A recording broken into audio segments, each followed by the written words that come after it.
অনেকেই প্রশ্ন করেন কমেন্টে বা ইনবক্সে, ভাই আমার কবুতর ঝিমাচ্ছে, আমার কবুতর পায়খানা করতেছে, ঠান্ডা লেগে গেছে, তো কি ধরনের ওষুধ খাওয়াবো, কি পরিচর্যা নেব। তো তাদের জন্য মূলত এই ভিডিওটি। তো আমি আজকে ভিডিওর মাধ্যমে দেখাবো আমি আমার কবুতরকে কিভাবে পরিচর্যা করি এবং কি ওষুধের মাধ্যমে ট্রিটমেন্ট করে থাকি। তো আমি 3টি ওষুধ সম্পর্কে আজকে আলোচনা করব, ডক্সিভেট এ, অ্যামক্সিসিলিন ও মনোলরিন নিয়ে। তো ভিডিওটি দেখতে থাকেন এবং পরবর্তীতে আরও নতুন নতুন ভিডিও পেতে চ্যানেলটিকে সাবস্ক্রাইব এবং লাইক করে দিবেন, যাতে পরবর্তীতে আরও নতুন নতুন ভিডিও পান। তো চলেন আমরা মূল ভিডিওতে যাই। তো এখানে দেখতে পাচ্ছেন 3টি ওষুধ আমি আপনাদের সামনে নিয়ে এসেছি, ডক্সি এভেট, অ্যামক্সিসিলিন 10 আর হচ্ছে মনোলরিন। ডক্সি এভেটের কাজ হচ্ছে যাদের কবুতর ঝিম ধরে থাকে, সালমোনিয়া, গাম্বরিয়া অথবা রানীক্ষেত এই ধরনের রোগের জন্য ডক্সি এভেট কাজ করে। আর অ্যামক্সিসিলিন হচ্ছে অ্যান্টিবায়োটিক ওষুধ, যেটা নিউমোনিয়া বা ঠান্ডা অধিক হয়ে গেলে এই অ্যামক্সিসিলিন ব্যবহার করা হয়।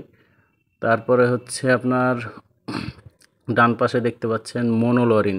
এই মনোলরিনটা দেওয়া হয় হচ্ছে কবুতরের বিভিন্ন প্রকারের পায়খানা, যেমন চুনা পায়খানা, পানি পায়খানা অথবা সবুজ পায়খানা, এই পায়খানার কারণে এই মনোলরিন ওষুধটা ব্যবহার করা হয়। অনেকেই অনেক প্রকারের ওষুধ ব্যবহার করে, অনেকে মানুষের ওষুধ কবুতরকে খাওয়ায়, আমিও খাওয়াই মাঝে মাঝে। তবে আমি কবুতর ঝিম ধরা বা ঠান্ডার জন্য এই 3টা ওষুধ সব থেকে বেশি ব্যবহার করে থাকি।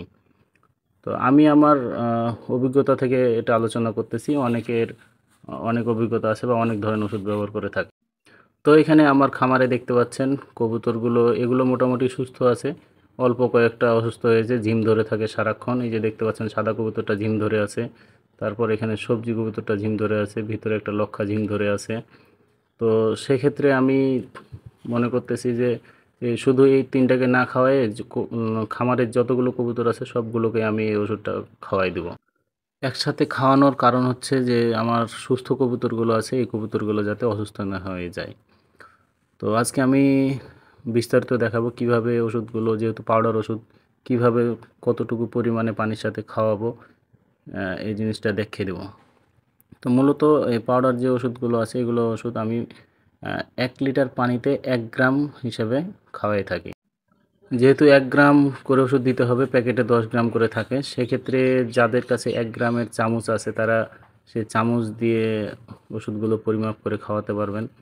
তাছাড়া আমার কাছে এখন চামচটা নেই, যার কারণে আমি নাপা ট্যাবলেটের যে একটা ট্যাবলেট বের করে নেওয়ার পরে যে খালি অংশটা দেখতে পাচ্ছেন, এই খালি অংশটাতে সমান করে দিলে সেখানে 1 গ্রাম পরিমাণ ওষুধ হয়ে থাকে।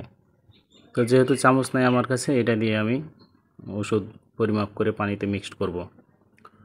তো যাদের পানি মাপার সমস্যা, তারা এই যে পানির পটটি দেখতে পাচ্ছেন, এটাতে 2 লিটার পানি ধরে। সেক্ষেত্রে যেহেতু আমার কবুতর কম, যার কারণে আমি 1 লিটার পানি দেবো। এই হাফ লিটারের বোতলটি আমার হাতে দেখতে পাচ্ছেন, এই হাফ লিটারের বোতলে 2 বোতল পানি দিলে আমার 1 গ্রাম হবে। তো এইভাবে আমি 2 বোতল পানি দিব। তবে চেষ্টা করতে হবে পানিগুলো ফ্রেশ পানি দিতে হবে এবং পানির পাত্রতে যাতে কোনো প্রকার ময়লা না থাকে। যে বোতলটিতে আমি পানি পরিমাপ করে দিচ্ছি সেই বোতলটিও ভালোভাবে পরিষ্কার করে নিতে হবে এবং কবুতর যে পাত্রে পানি খায় সেই পাত্রটাকেও পরিষ্কার পরিচ্ছন্ন রাখতে হবে। আর খেয়াল রাখতে হবে যাতে পানিতে কবুতর পায়খানা করে না দেয়, সেক্ষেত্রে হিতের বিপরীত হয়ে যাবে। সেই পানি কবুতর খেলে সেই কবুতর আবার যে অসুস্থ ছিল তার থেকে আরও বেশি অসুস্থ হয়ে যাবে। তো চেষ্টা করতে হবে কবুতর সুস্থ থাকতে কবুতরের ট্রিটমেন্ট করা।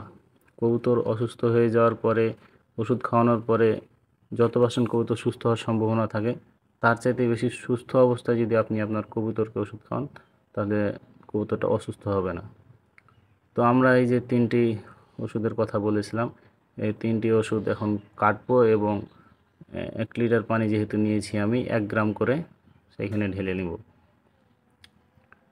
তো আমি পরিমাপ করে দিচ্ছি, 1 গ্রাম করে ওষুধ পানিতে মিক্সড করব। তো এইভাবে ওষুধ আপনি প্রতিদিন সকালবেলা 1 গ্রাম করে দিবেন এবং বিকালবেলা, যেহেতু 2 বেলা পানি খাওয়াই, সেহেতু 2 বেলায় আমি কবুতরকে এই ওষুধটা খাওয়াই।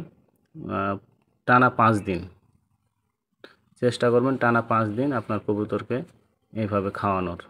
ইনশাল্লাহ কবুতর সুস্থ হয়ে যাবে এবং যেগুলো সুস্থ আছে এগুলো অসুস্থ হবে না, ভালো থাকবে। আর আরও চেষ্টা করতে হবে শুধু ওষুধের উপরে নির্ভর না করে কিছু প্রাকৃতিকভাবে অ্যান্টিবডি তৈরি হয় কবুতরের শরীরে। কোথা থেকে?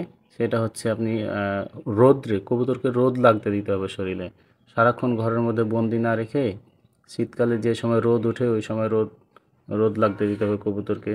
যেমন ঘরের চালের উপরে অথবা ছাদে, বা যেগুলো বাচ্চা আছে বাচ্চাগুলোকে খাঁচায় ভরে বাইরে এনে কবুতরের গায়ে রোদ লাগাতে হবে।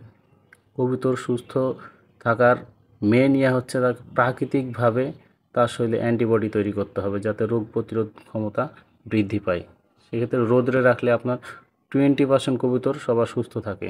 সারাক্ষণ ঘরে বন্দি রেখে ওষুধের উপরে নির্ভর করে যদি আপনি কবুতর সুস্থ রাখতে চান তাহলে এটা ভুল করবেন। এবং কবুতর ঘর যাদের বন্ধ অবস্থায় থাকে কবুতরকে অবশ্যই পরিষ্কার পরিচ্ছন্ন জায়গায় রাখতে হবে।